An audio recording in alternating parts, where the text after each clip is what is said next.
Okay, the time is 6 p.m., August 6th.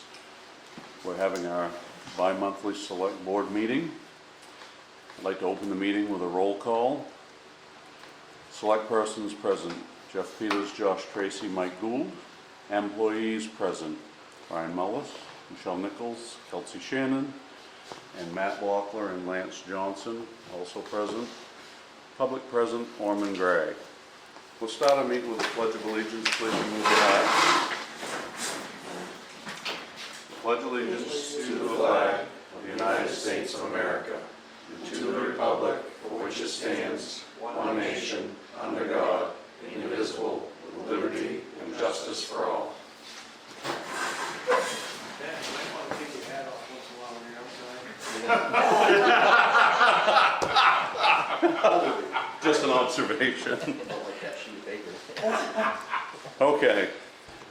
First item is open session. We normally limit it to 2 minutes, extension per chair. Has anybody got any open session items? Seeing none, we're moving on. The guy you're looking for is actually coming to the next selectmen's meeting. Oh, I thought it was this one. I apologize if I misled you. All right. Well, I was here at 4 o'clock too, for some reason I thought they were 4, and I forgot. That was the last regime. Hard to get good help. All right, so take that. Next item is signing the minutes of the board meetings from 7/9, 7/16, 7/25, and 7/28.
Okay, next item is review of the treasurer's warrants.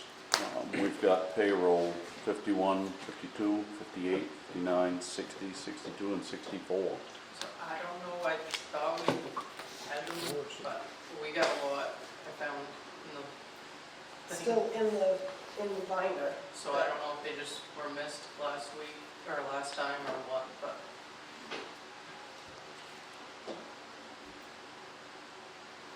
Okay, so they go, these two are 710, 723, 731, 87, and 87, and 87.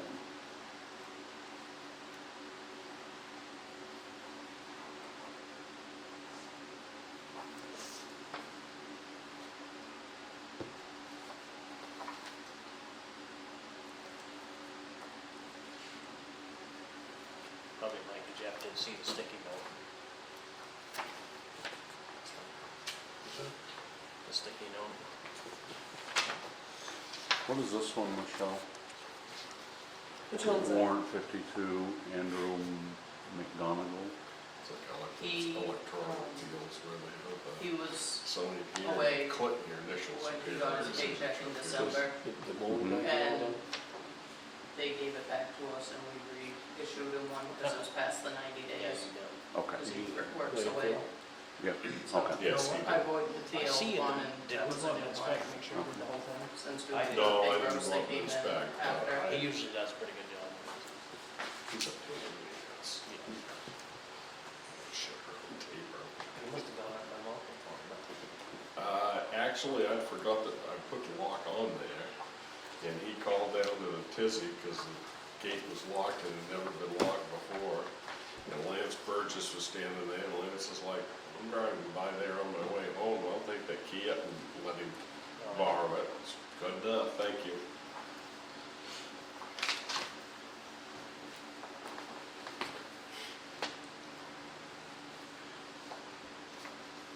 So why is warrant, so we'll get warrant 58. Go back for a second.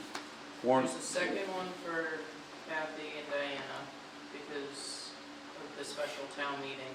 I had forgotten to put that time that they did in the one before. And then with your last warrant, with, so 59 and 60 both have the same paycheck for both of them. Right, for June 24th, and then the July, Because of the two school. right, and then the next one you'll sign, you'll see it's like $14 and change, and that was for the hour for the special town meeting. town meeting that I had forgotten to add to that one. Okay, so that's 61 is just like an addendum to 60. Yeah. 60, gotcha. I'm following now. And then 64 is the second one for Lance, because I chose the wrong amount, so that's the difference on his stipend that he's supposed to have. Because under payroll, there's like his permits and Right. then his stipend, I hit the wrong one, so that's the difference.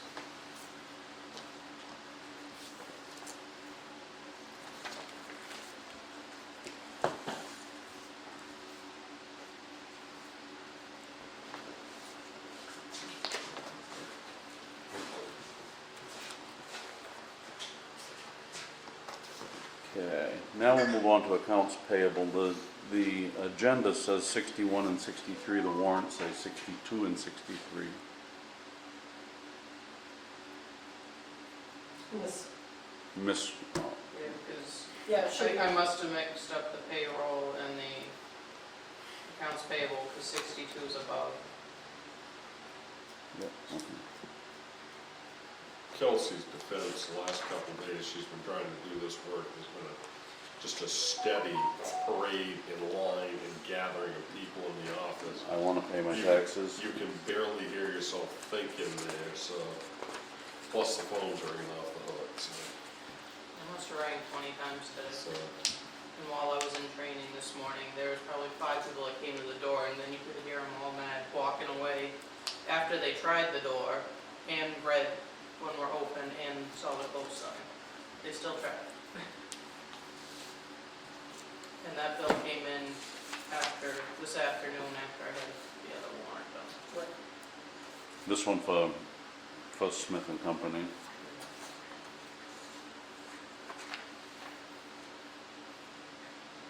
Who's doing the Cody to the demo for you? Fire tech and safety.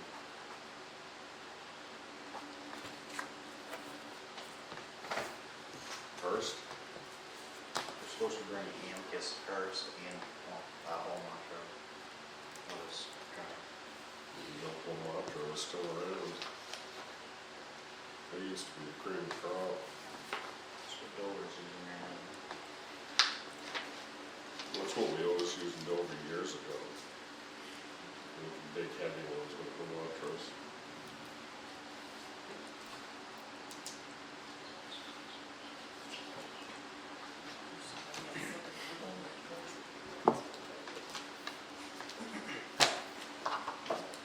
Pay attention to that one, to where you were standing when you put those tips in between the door and the A-post. Crank her in sideways in a big hurry. Okay, moving on. Old business. First item is CDBG grant application. If you remember, what we approved was, supported, was that we put a letter of intent into Piscataquis County Economic Development Corporation, which basically was the ticket of admission, so to speak, to put the grant in if they selected you. Our application was selected, so we're moving forward with the grant application process. That's really most of the information I have at this point. Information. Okay, good. Moving on, disposal of the old fire truck. Basically, it's written, we've taken the old rescue truck that would not pass inspection. This is a good place for you to start kind of creating the habit of doing what you just said you wanted to do at the beginning of the meeting. Mhm. Get a motion on the And table, then- second it, and then discuss it.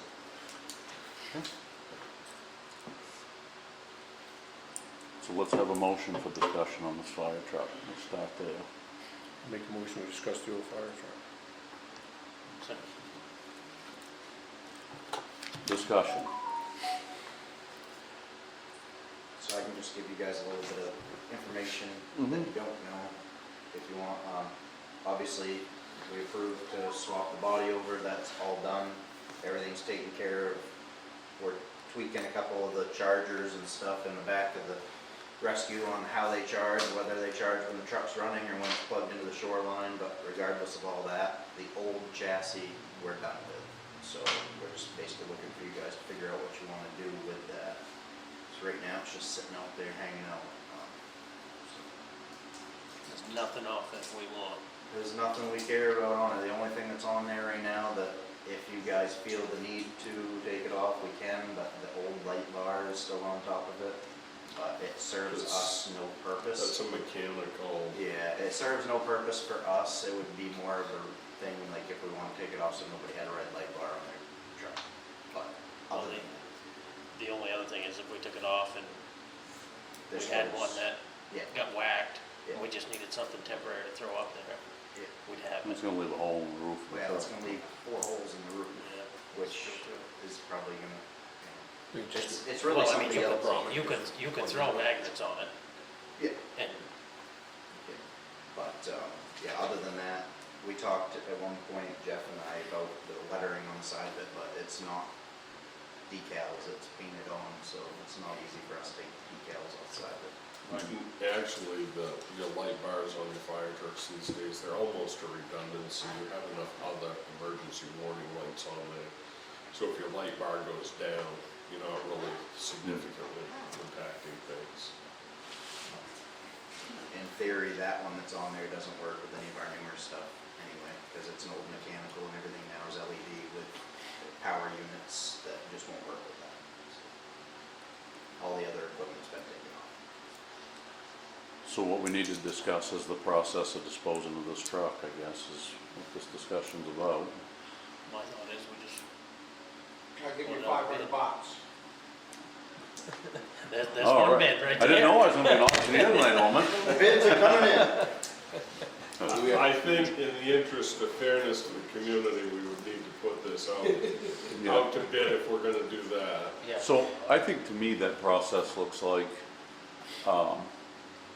I think we do till the next select board meeting, put it out to bid in the paper and maybe run an ad on Marketplace that it's up for bid and send your bids to, Yep. and we'll just open the bids at the, Highest Next bid one. hauls it off in the middle of next month. then there'll be no chatter about how we went about doing it. It's fair to everybody. Right. So Josh, you look as you have a well-worded motion for this. Well, we got a motion on the table now, don't we? Yeah, how does that work? That's that motion. Yeah. Why don't you amend your motion to dispose of the fire truck by bid process? I'd make a motion that we amend our motion to dispose of the fire truck by a bid process. Second. Vote. The bid process is outlined in discussion. Get that out within the week.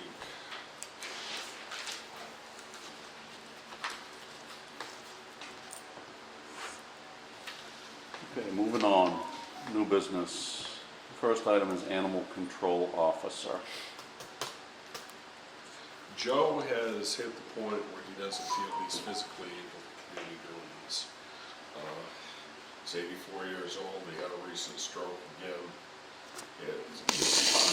It's time for him, and he recognizes this, it's time for him to retire. So, did we put an ad in? Yes, we put it So out. what we've done is we've run an advertisement for an animal control officer. put it in Bangor Daily and the Yep. Gazette. And kind of wait to hear. I guess the other thing we could do is we could put it on the main municipal website too. Yep. Okay. Is there anybody else in surrounding areas that we could contact? Because I know this was a hard one in the past. Kelsey has called every town around us. I'm not down who. Yeah, and we have all the phone numbers and we have all the people that are for those towns. There's about 10 of them, right? After I did that, we also got a phone call for like 2 or 3 other towns that said they've lost theirs that Who's week too, Dover so. using now? I don't know, because they were using Joe. In the same boat then? Yeah. So, I mean, they were the ones that started the tradition of having the fire chief also be the animal control officer, so. I think you're the fire chief. Great town, man. You got Nominate a great one, time. right. Now I Okay, so that's just We'll keep working on it. informational I only. wish we found a way to keep Orman quiet. You wouldn't like the way I take care of dogs. Okay, the next item is a poll permit to be signed.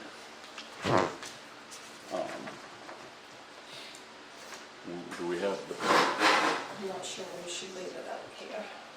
Somebody. It's right here.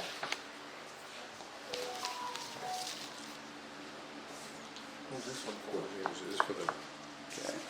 solar panels or? You get through, and that's it, it must So be. I'll read the outline that Michelle has and then we'll put it into motion form. Central Maine Power needs to install a pole on McFeeters Road. This requires the board's signature. So we'll need a motion. I make a motion, we talk about the pole. You can go ahead, you guys can make your motion, you can move to approve it, And then discuss. second it and discuss it, and then if you decide you don't want to approve something, you can then vote it down. Right. It's certainly acceptable to do it that way. Okay, so we'll move this to discussion. What do we know about it? Only what they sent me.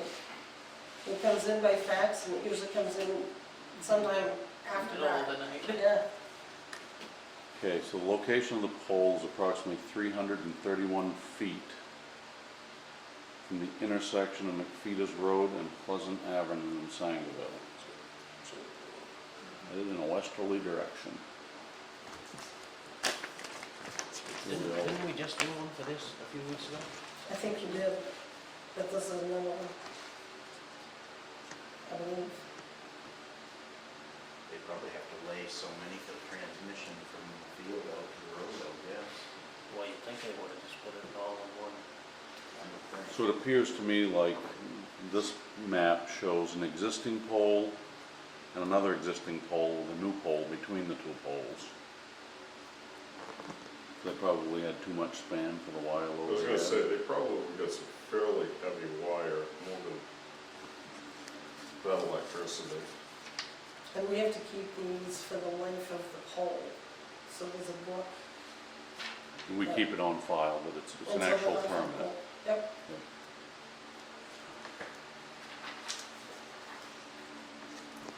I make a motion, we approve the pole permit.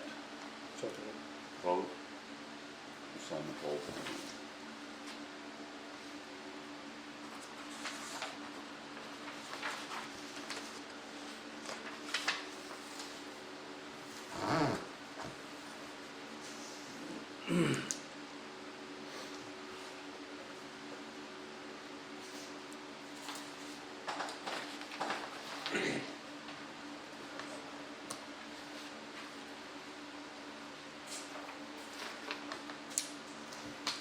Okay, moving on. Municipal garage, trash and dumpster pickup. I'd really like to do something different than that suicide, homemade dumpster setup up there. And our thought was, and, you know, that probably if we can get Trash Busters, we have an account with Trash Busters anyway, don't we? Or Doug's Disposal or whoever it is now. Just add this on so they pick it up like, I don't know, either a will call or every 90 days or something like that. Cause that, I don't know if anybody's used that dumpster that's there, but you kind of taking your life in your hands if your head gets too close to it, there's really. What are we putting for trash in there? Do we have like trash that we generate as a town? Or are people Most putting of it's- diaper bags in there? Most of it, no, we're not putting household trash in, it's mostly stuff like, well, you know, at the end of the cleanup year with the sand pile, when we put those, you know, put that covering material in there, That's where our fire department trash goes. fire department trash goes in there, trash from the park is supposed to go up there.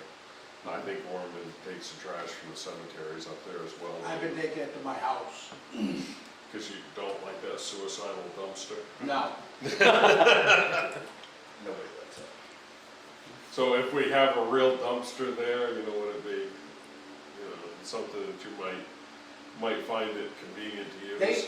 they come once a month to my place, $40 for a dumpster. Yeah. I mean, Once a month you think would be sufficient as far as Once a getting it month done? would be more than sufficient, I would think. Unless the town people start using it. But, yeah. you know, you kind of stick it out back. I wouldn't think, you know, just kind of hide it out back. You don't have to have it out in front or anything. Just put it out back, and Basically, drive while out back the and grab it. current one sits, it sits kind of in that little alcove there where nobody sees it anyway. Right. Well, let's have a motion. Make a motion, we replace the old dumpster with something not suicide. I second that motion. Vote. Brian gets the memo. We need a dumpster. Yeah.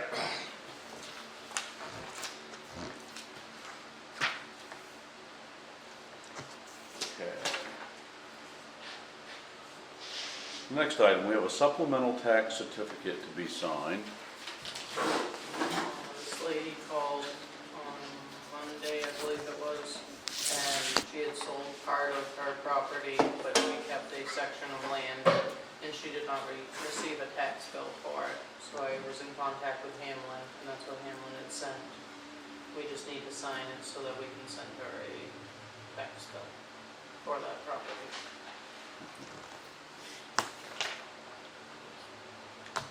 Somebody volunteered to pay more taxes, Yeah. let's give them the Citizenship of the Year award.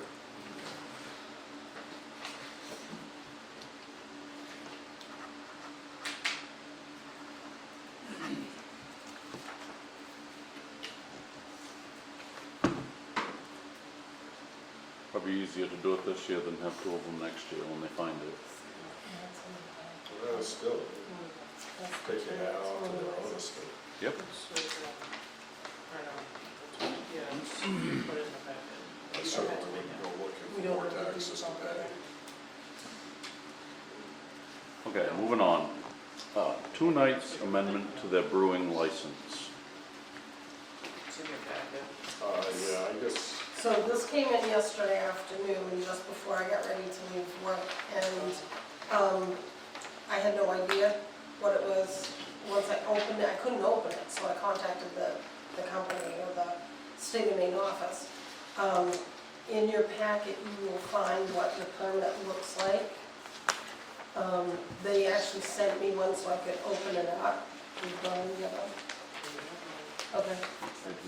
I don't see any place that the permit has to be signed by the board, but the board does need to approve it so that I can go on to the website and actually approve their amendment to their license. And this is so when they have a live music event that they can serve alcohol. Yep, because it's not actually down at the restaurant.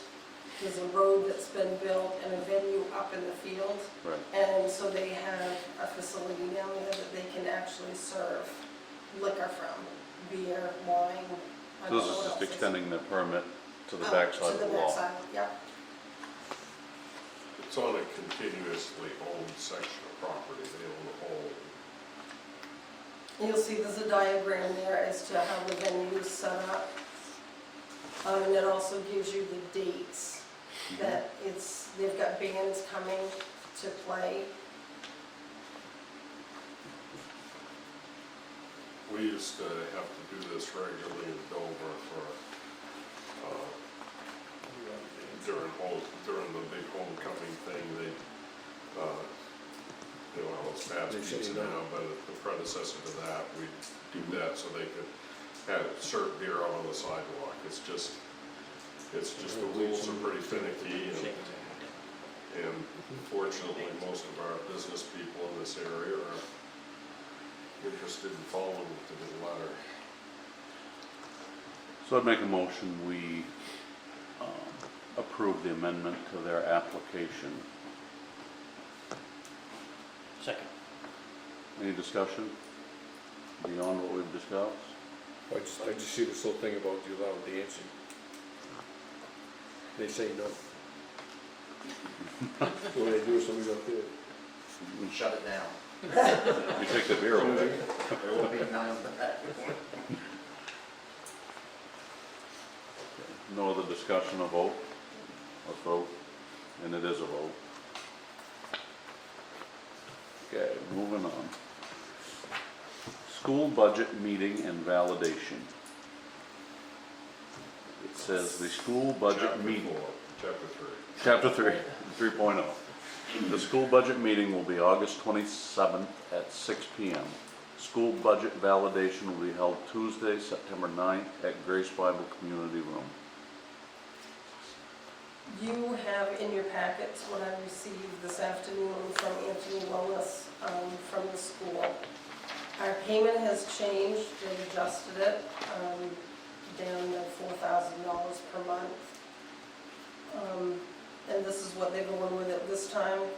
I haven't seen any other paperwork as to what the new budget's going to be voted on at yet. I'm assuming we'll get that soon.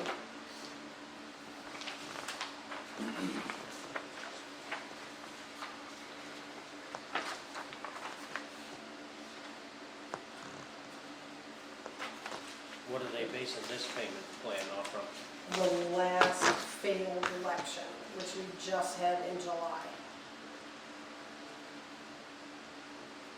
Still a yes, Josh? So,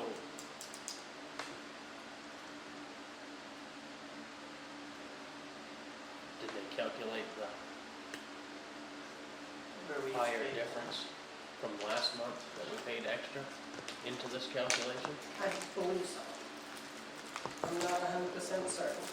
When I first got the packet, it was Wellington that I had, not Sangerville, so I Can we called them. verify their numbers just so Okay, they don't end up with $4,000 extra at the end of the year?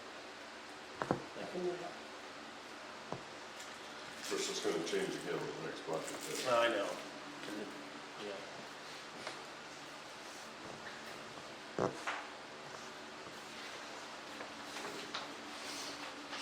Okay, Attention to detail sometimes seems to be lacking in the office. before we move on, Town Manager, one more thing here. There's a cemetery deed that's not on the agenda. That's right. What's that? Do you have a motion or anything for school budget?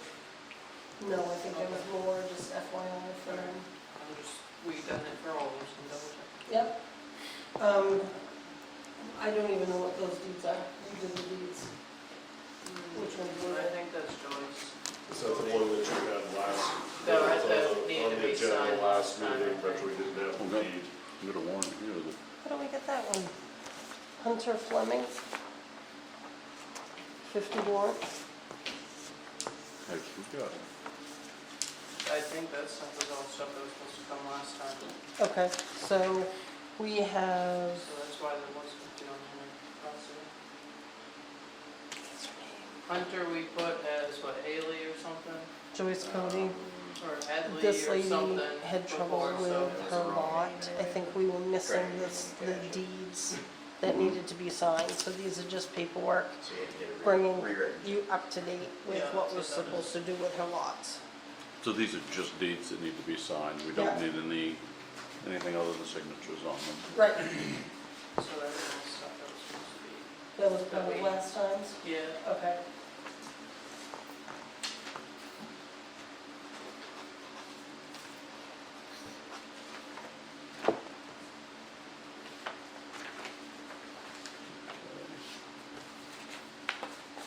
So this first deed is for Lori Ann Malatesta and Charles Malatesta, cemetery deed. Yes, we've been working with them for about 2 months now. They're out of state. They've talked to Bob Penziera. They've decided on which lot they wanted, so that's the deed to, and she submitted payment, so that's all taken care of.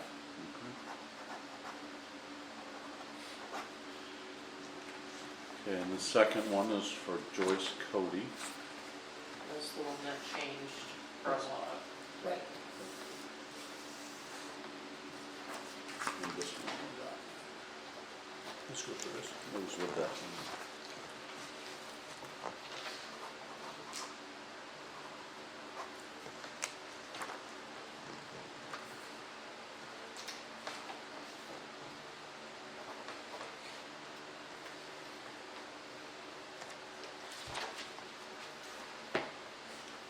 Okay, so this one, lot 27, grave space F, in the Knowlton Mill Cemetery, to have and hold to said town of Sangerville, so Town of Sangerville had to buy get it it back. deeded back. And so this is that- the one for Cody. Right, so Okay. she's That's- deeding it back to us. I understand it right. Okay. Yep.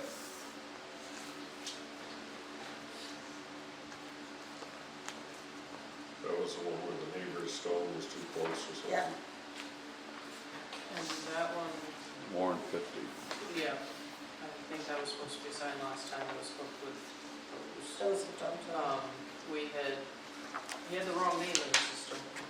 Bank wouldn't catch it, so I avoided the old check and gave him his actual name instead of the girl's name. I don't know.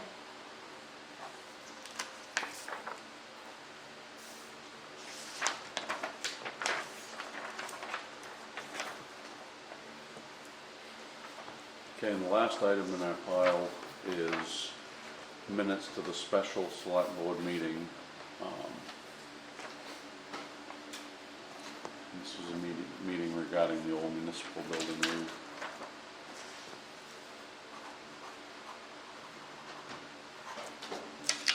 On that topic, I'm still waiting to hear back from Gavoni on where they, You're right on deck next with that.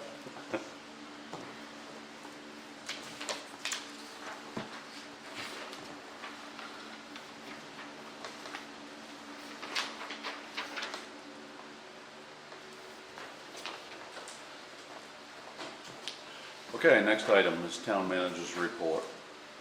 alright, going through the list, Mill Street, I did go testify for Maine DHS, on July 23rd.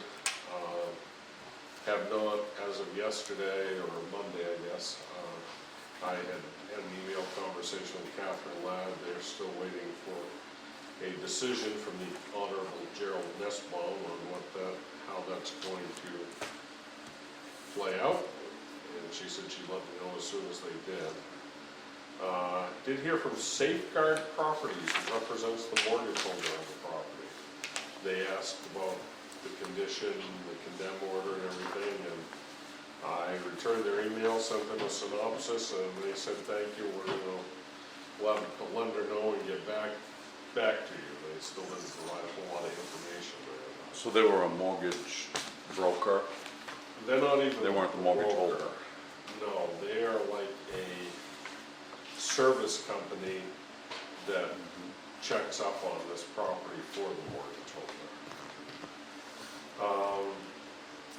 So, right now, I guess we're still a little bit of a holding pattern on that.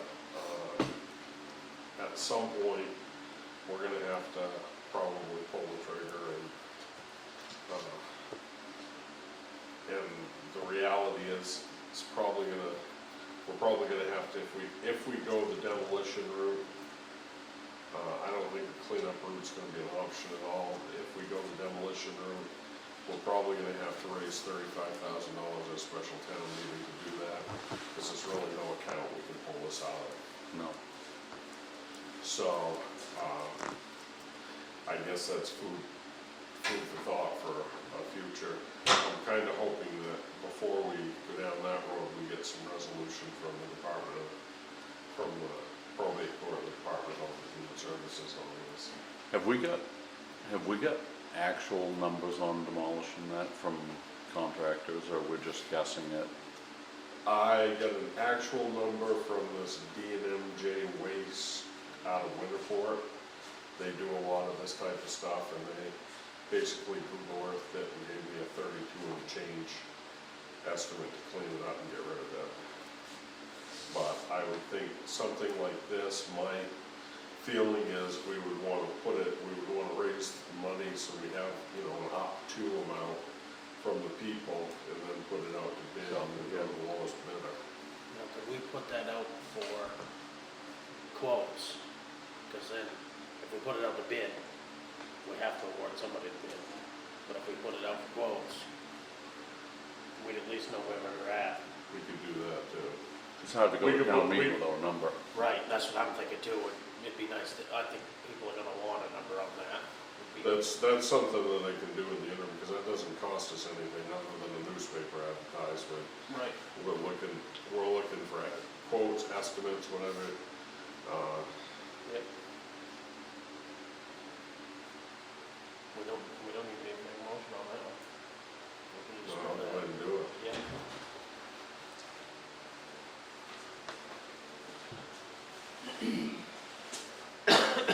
Just make sure it doesn't say estimate, quote. Do we wanna invite the locals that, like Arvo Cosman and those guys that, Zach Eric and different ones that are in the area that do it? Yeah, I think any It's contractor in the area that's capable, we almost ought to make a phone call or at least an email saying, Get an invite to them. right, because some of them don't have time to watch the mail for all these little things, you know? You know, and the lowest dollar is the lowest dollar. Right. That, keeping it local is always nice. Hmm. On the town hall, I have contacted Steve Gavoni twice and still have not heard back on the question of whether the south dormer has been repaired or is scheduled to be repaired. I'm nervous if it's not, and then the machine goes away, then what? Well, it's Machine's not already repaired.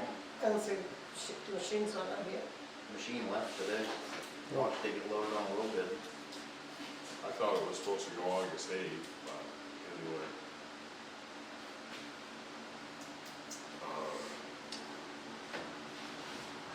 So, I'm still hammering at Steve for information. Because we sat here and decided that we wanted it all to look the same, just go ahead and do both. Is that not what we discussed? I'm not here? particularly happy with Wentworth Partners and Associates Management of this whole thing, to be 100% honest. I feel that we had communication problems back last winter. I thought we got beyond those. Part of those was because of Steve's health, which is acceptable. But now it seems like, you know, I'm sending emails out and it's crickets. So I'm gonna keep adding. That's really our only option right now, but, you know, Dennis is abreast of this too, and his committee. yes. Can we find it in the minutes? Because I'm pretty sure it was said, we want to make them all look the same, because we already had the copper here for it. Mhm. That was discussed. For that figure. Huh? 3 of them for that figure. Yes. I agree with you, Joe. Yeah.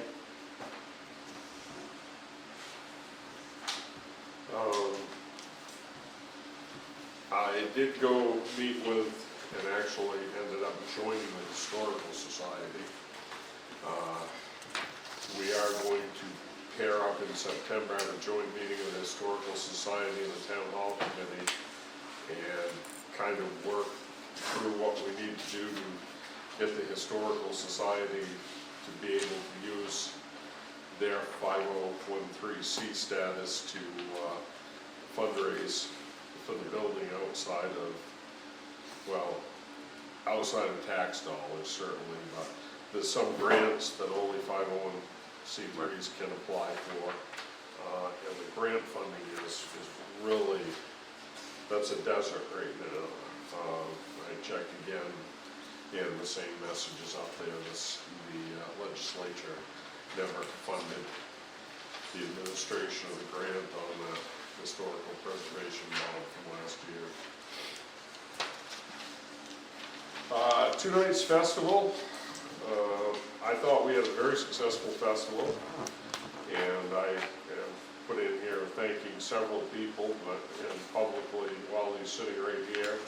Matt, you worked really hard on it. You did a hell of a job. The town owes you a big thank you for that. Agreed. The other one on me is the mowing, and Yeah, the Orville. trimming was exceptional for that day. Orville, It the looked park, really the good. park looked awesome. And that came from, just in my years, 15 or 20 people. Yeah, It came from everybody. I did, I heard it a bunch that day, how good it looked, so. No, I appreciate it. Kind of where we're going from this, we're gonna look at putting it in, matter of fact, I've got the policy on. When you did the boards and committees policy, when you updated that, I put a paragraph in there for like a special events committee. I've got the policy, almost the draft of that, almost written. I probably will bring that to the next selectmen's meeting. Actually, I'm gonna get out here a little ahead of time so you can read through it. But, my thought is that we put the committee together, then we appoint the committee and get a meeting and you know, that these festivals, when they start to grow, and I think Matt will back me up on this, a year is, you really need the better part of the year to plan them and plan them right, and you really need more than a shoestring budget too. So that is something that's currently in the works. Next item I put in here that I have been discussing with several people, the lot at the corner of Main Street and High Street, or the Dowdy Hill Road, depending on which map you look at it, what year. We all know the lot. That lot, I think we all agreed, should stay with the town. We don't want to try to get rid of that or lose the rights to it, or have somebody build any type of structure or anything on there that's going to obstruct traffic visibility. Not a whole lot we can do with a lot that small. Well, for many years there was an IGA that sat there that was owned and operated by Willard Starboard. He was from this town. He was a war hero in the South Pacific during World War II. After the IGA burned somewhere in there, he became town manager for several years and was quite highly respected in that role. He was commander of the Legion. He was master of the Masonic Lodge.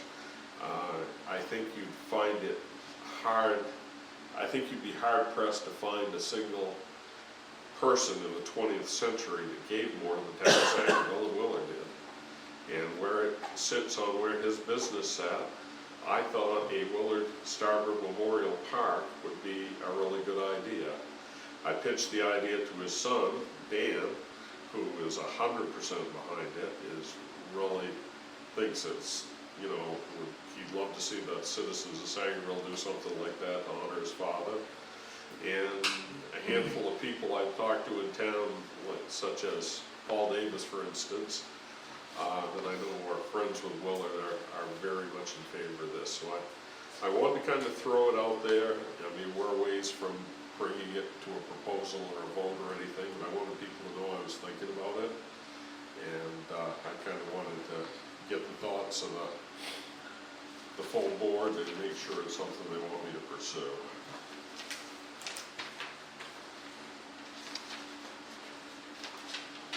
What kind of park are we talking? We're really talking something basically, my plan is to kind of pitch this to the Masons when they meet in September and say, we'd like you guys to pony up some money for the recognition, for the plaque, or whatever we do, and, you know, do something, you know, very simple, maybe just a bench and a couple flower gardens or something. Yeah. Anything to make the town look better. And again, I think there's a lot of value in having the next generation that didn't know Willard personally know about, you know, what this man did for this town and this country. Yeah. I went to the Office of Cannabis Policy something in Nova Foxcroft last week. It was enlightening. They really emphasized that there's two programs out there. And one is the adult recreation program, which you have to opt in. Towns had to either opt in or had to physically opt in for it to be part of. Sangerville never opted in for that, so there's no adult recreation cannabis being grown, sold, or anything, at least legally, in the town of Sangerville. From what they said, this program operates pretty well. They have tracking, they have testing, they've got a really good handle on it. That's their words. The medical program is the other program, which kind of came first and is a lot looser and doesn't have the regulation and oversight. It doesn't have the tracking, it doesn't have the testing, and quite More likely to frankly, be abused. it's gotten away from them. The genie's out of the bottle, and they really don't know how to put it back in. They're asking the legislature to tighten up the rules on it, but apparently they're running into resistance from certain legislators about this program. So what they said is if we think we've got illegal grows in town, let them know they'll work with us. If we want to try to develop an ordinance to try to regulate, you know, they'll work with us on that. But again, they really didn't prepare for this as well as they should have before they put it into law. So one of the things I'm going to do that I kind of took away from this is some of the handouts I have. I'm going to kind of do some research around the state and see what other towns have for ordinances on this, how they have them written, what's working, what's not working, and be more to come in the future on this. The last thing I kind of had thrown in here under my town manager's report. This is a conversation, or a series of conversations Matt and I have had, and that's about EMS. And this is difficult for me because I didn't leave my former employer under the best of terms, but on the other hand, I don't want it to come across that I have a personal axe to grind here, because I don't. It was time for me to leave there. They knew it, I knew it, we agreed, I walked away. But the simple reality is they are very deeply in debt on both their operating and their capital budgets. The ambulance service has been losing people and losing trucks, staffing, pretty much steady for the last couple of years. And Matt has told me he's noticed a lot of time increased wait times for service, not knowing where the ambulance is coming from. And that's a problem I think we're going to see get worse before it gets better. The other thing is, I think a reality, it's not a thing, I know this is a reality. There's something they talk about called the payer mix in healthcare. And in towns like ours, it's horrible.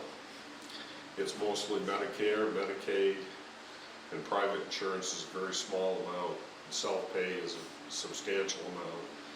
In other words, under the current system in America, there is absolutely no way you can make money off emergency medical services. It's just, the system's designed so you can't do it. Every ambulance service in an area like ours is losing money. And the reality is that, you know, that money has to come from somewhere, and it's gonna be coming from the taxpayers, unfortunately, in some degree or another. One of the things I see as a potential happening, because Northern Light, when you take all the emotion and everything off the table, and they're right down to black and white and figuring the budget, I think it's highly likely that somebody is gonna say, we need to do something different because we cannot afford to continue to bear this cost. I've talked with people in Northern Light management that I respect, and they've said, yes, we feel this is coming. That's gonna give probably two options. One option isn't horrible, but it's not great, which is they may start charging us and towns like us an assessment, a per capita assessment, of anywhere from $10 to $20 a head. I mean, we could end up getting a $27,000 a year annual bill out of Northern Light. There would be worse things. Especially as long as if they're willing to, if we hand them an annual check for their assessment, if they're willing to guarantee us that they're gonna improve their service, that really might be the best option for everybody. The other option I fear that is gonna be a reality is they may just say, we can't afford to offer this service anymore, you've got until such and such a date, and we're not gonna be able to provide ambulance coverage. Now, I'm not saying we should run out and get in the ambulance business, but what I'm saying is we should prepare for having options in case this happens. And one of the best options we've had is to train and license our fire department to a first responder level service. Basically train some of Matt's people, maybe some other interested people in town. We need to talk about this further, to be able to work as first responders, to be able to get out there and provide care in the event we're waiting for an ambulance, longer than what is ideal. Currently, what the fire department can do is they can do CPR, they can apply an AED, and they can do what we call stop the bleed, which is essentially put a tourniquet or a bandage or something on. That and Narcan, we have Yeah, Narcan, but, so Brian and I have talked about it, and the way I feel about it is ultimately the same way as Brian feels about it. As long as Northern Light is gonna continue to do their thing, then that's probably the best thing for the town of Sangerville. But to not push ourselves out there to prepare for the unexpected, I think would be foolish, because if they do eventually just pull the plug, and then we have to scramble, and we're not really holding the cards, so to say, on where our future goes. If we, Brian has the ability to get his instructor certification hopefully back, where he could possibly do the teaching to get, maybe 5 to 10 people here on the department certified up to basic EMT level, so that if they either have an extended wait time, we can provide service until they get here, or if they pull out altogether, we can be in the best position to go At least we forward. get something. Yeah, so like right now, we're still running some of these calls anyway, because if they have a 40-minute wait time, they're gonna call the fire department to make sure the patient's stable until they get there. So you're just talking about treatment at this point, not transfer. No transport at this We're point. talking no transport at this time. This first responder. This is just basically First what responder. it would boil down to is applying for the first responder station license, which is just a license with Maine EMS stating that we're licensed and they can make sure that we have the equipment that we need. We have to make our run sheets to send to them and all that, but the only real cost to it right now would be the training, to get everybody trained. The biggest expense there, because we can probably, as Matt and I were talking, we can probably get some grant money through Alphon to train the EMTs. Basically, I'd be asking for a few $100 to go to Portland and take the class to get my IC license back. Then, you know, I could teach class, I could teach multiple classes for that matter, only one at a time certainly, but we could get in the habit of getting some people trained. The advantage to that is, you know, then we'd have, we get a call for difficulty breathing, the ambulance is gonna be 35 minutes getting there. We can get out and we can put oxygen on them, we can put CPAP on them. You know, if somebody's having a cardiac event, we can give them some nitro. There's some real basic stabilization stuff that we can do without going, you know, the full Monty here. And depending on where some of that is, I mean, we're looking at the most minimal level right now, being prepared at the most minimal level. It may make sense to do more than that, or it may not. But I don't think we should plan to get into the transport business unless we're forced to. But if we're forced to, we don't have another option really. Dover is not, the Dover taxpayers are not gonna authorize their fire department ambulance to come west of Dover. We know that for a fact. They would help us out short term, I know that, as would Harmony, as would Milo. But there's no other services around. So if for some reason we did lose that coverage, we really ought to be in a better place to prepare. Does it make sense to invite other departments into this training to help defer the cost of getting your training license back? Like, Absolutely, we probably aren't gonna get them to pony out money. I mean, we're talking probably less than $500 to do this for me to get my, because it's a refresher class, I'd have to spend a night in Portland. I'd pay for my own food and that sort of stuff, so it wouldn't, it's gonna be a minimal cost for me to get my IC back, but when we get to the point of training people and putting a class on, we absolutely wanna make it a regional class. Matter of fact, I don't think the EMS would support it if we did not. You feel you got crew enough to pull that off? Yeah, so Dedicated enough? I know for a fact that I could get at least a half dozen that want. I know there's some that want to get their basic license and are available to be able to run calls. The biggest thing right now, what we're finding is if there's a class available in the area, it's either a weekday class, which everybody that works a regular job can't just stop and go to a weekday class. And the other thing is they're trying to find some right now, but they basically said this is open to departments that have a licensed first responder service currently first. If there's any availability after that, we'll ask you, well, how are you supposed to get a licensed service if you don't have basic EMTs? So that's kind of what we're up against right now, and Brian, having the experience that Brian has and having the ability to get that instructor certification would definitely help with that. And we would, you know, this is something that we'd go talk to Monson and Guilford and, you know, advertise in the community that people that wanted to take this class could come in and take this class.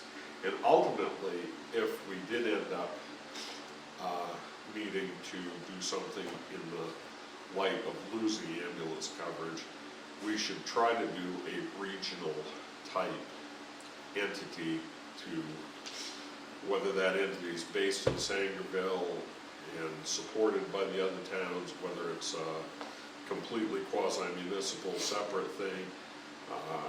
You know, I don't think the structure is anywhere near as important as the fact that if citizens need an ambulance, they get an ambulance. And I have said that, I said that for many years, that when you need an ambulance, you could care less what it says on the side of it. What you want is a ride to the hospital with competent people taking care of you. So this is really more of a, you know, let's do some basic planning, let's do some training, let's get ready so that if, you know, the storm hits, we're not caught off guard. Just puts ourselves in a better position for whatever might happen. Maybe they keep going, they find a way to fund what they're doing, but right now that ship looks like it's going under. But my guess is even right now, especially where we're saying, we're not looking to take their business away, we're looking to support their business as long as they're willing to keep providing that service to us. But we're willing to do something that's going to help them out. I suspect Northern Light will be strongly behind this.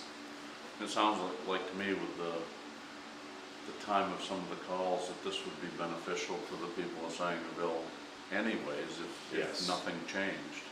Having people on our first responder team that, And we will definitely, you know, search for grants and funding opportunities For sure. and minimize the impact So as much as we possibly can financially to the townspeople. typically right now, EMT basic class is around $1,200 per person. And I know Susan Alphon grant will pay up to $800 for continuing education for each individual. So even if that cuts it down to $400 per person, and most of the guys on the department would pay the $400 themselves to further their, I have no problem paying $400 if I get a class I can attend. Well, the other thing is, my hope is that whatever agency I have to go through, I have to teach for somebody to do this. I can't just hang out a shingle as an instructor.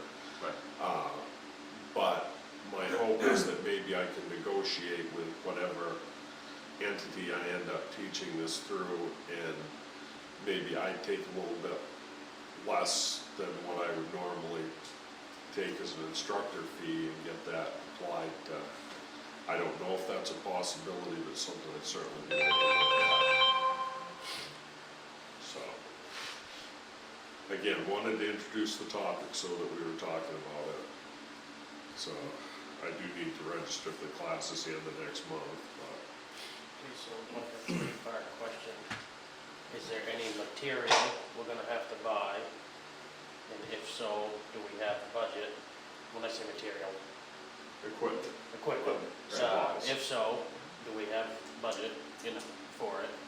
And what part of the budget is this cost coming out of? This would really probably be completely under Matt as the fire chief and the fire department. Throughout, basically what we've seen throughout this part of the country, throughout most of the country, is in small towns, fire department rescue tends to be the model that works the best. They have the resources already, the structure already. We're talking that this would be after town meeting next year before anything got purchased or anything got put into place. This is something that would take, other than, you know, me going to get my license back, other than that, it's gonna take 3 or 4 months probably to set up the class. It'd probably be February before we started the class. It probably would be June before we even got to a point where we would be considering buying some basic equipment. A lot of that equipment they already have. We have a lot of it, and depending on if Northern Light is still functioning, or like most of the stuff that we use now, so we use like a bag valve mask for CPR, for respirations. Mayo EMS provides those to us, and when we use one, we throw it away and they give us a new one off their ambulance. So some of this stuff, if they continue operating, is gonna be the same kind of deal. They'll give you something to replace it, because they're charging. Right. But if they completely go away, that's a different story. Right. But the bottom line is, when we have budget meetings in January, we're gonna need to have this figured into Matt's budget somewhere. Okay, so what about the cost of you going to this training now? Where's that coming from? Out of the fire Actually, what I thought we could do is take that out of the training. We have training for me anyway, there's money for, what'd you say, There's there's, 5,000 for training. and it's not gonna take anywhere near that. And again, you don't be as cheap with your money as, or with Right. our money as the town No, of St. I just wanted to make sure we had a place for it to come Yeah, from. no, that it's was- a valid question, Yeah. Josh. It'll just be basically seeing where we end up come the end of the year, and when I do my budget, I'll put in what I think is gonna be feasible to get us started for the next year, and we'll hope that we sit there in that area. I'm not getting mine renewed. Huh? I'm not renewing my license.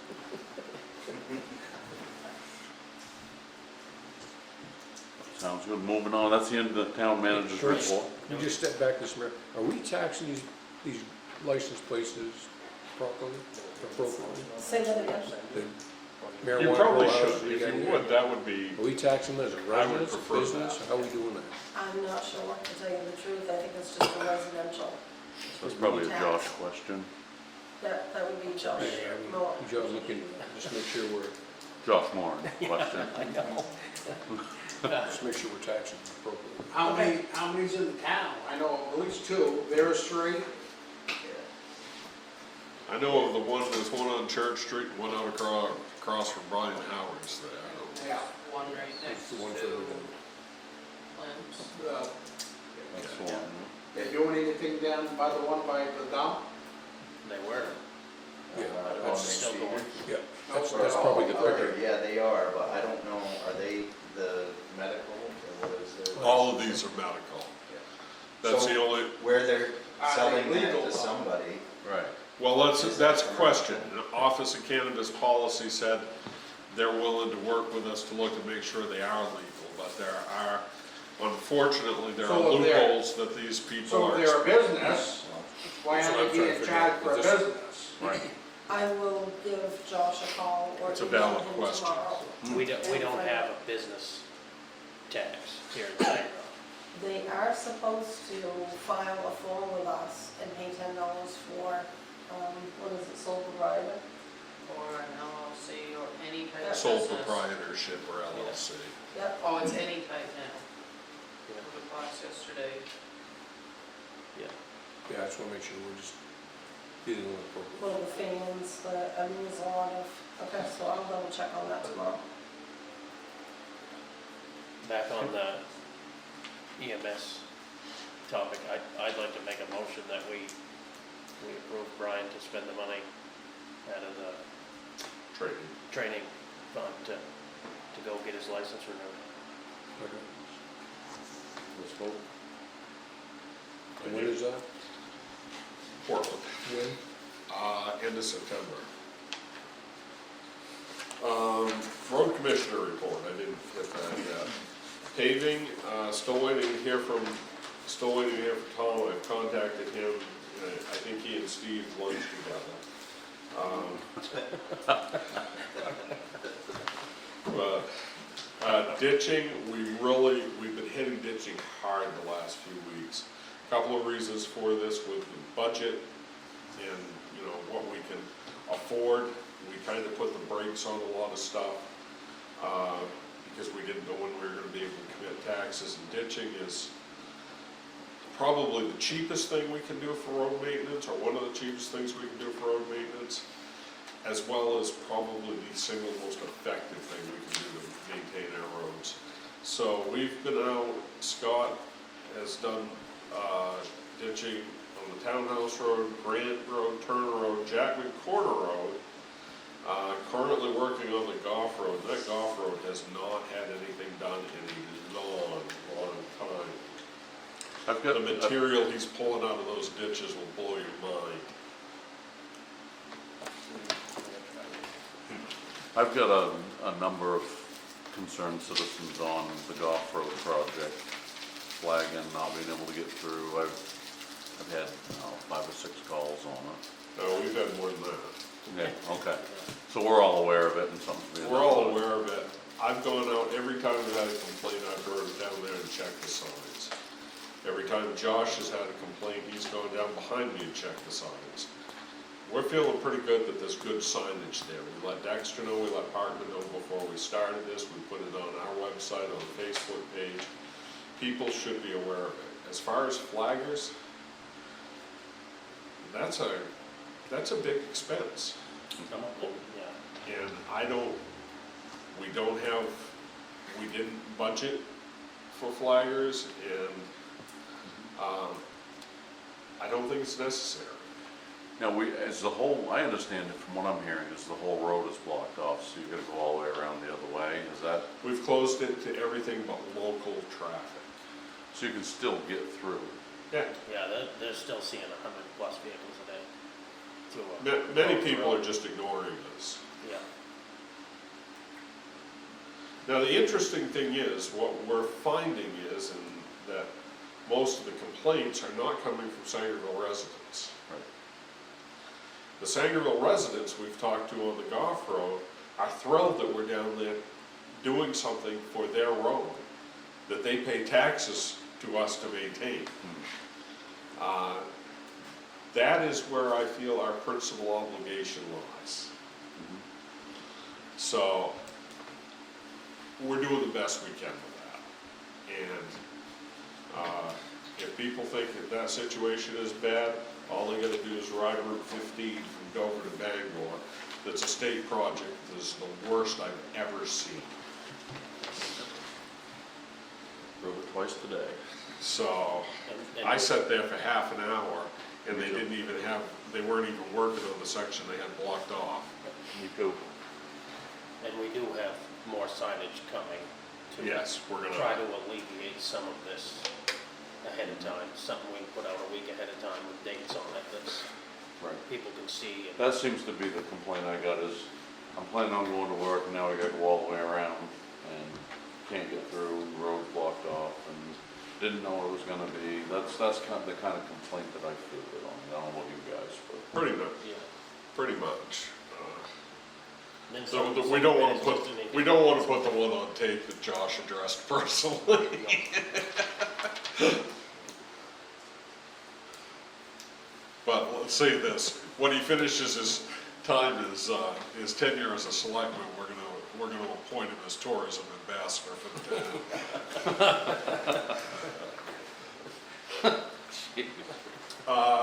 The last paragraph I had on here, really on the road commissioner report, I think I can delete personally, because the man himself is at the back. Orman and I met yesterday about his preparations to get ready for winter, and we're gonna have a road committee meeting just prior to the next select board meeting. And I've invited Orman to that, and we're gonna sit down as a group, kind of come up with a good solid plan to get winter sand up. But Orman, go ahead and let these guys know. I purchased a loader already. I've got a wheel of bought with a plow and sander. I got 2 single axles bought with plows and sanders. I'm looking at two other wheelers as of right now with plows and sanders that I'm hoping to know by Friday if I have them or not, so I've got them all bought, and Sunday I gotta go look at a sidewalk snow blower. So I should have a snow blower for sidewalks, and That's fast. everything's all good, then hopefully I can start hauling sand up there and start mixing, and if we're gonna do butch to push it up and get it ready for us, and Yeah, we figured the road committee meeting, we could hit all the details on that. Well, it is a relief knowing that the road's gonna be plowed. I was a little bit stressed out about that, just so you I'm know. gonna have, as of right now, I got 3 guys that we're gonna run 3 trucks. And I got another guy that probably work a little part-time doing stuff, but, so hopefully there's gonna be 3 full-time as far as plowing every storm and then, cleaning up afterwards and. Cool. And that concludes my road commission report. All right. Next item, select board concerns. think we've addressed them all. Yep. Executive session, there is none, I'll make a motion, we adjourn. Second? Good job, Josh. and we are adjourned. It is That's 7:15. impressive. I almost cut him off on the executive section because I wasn't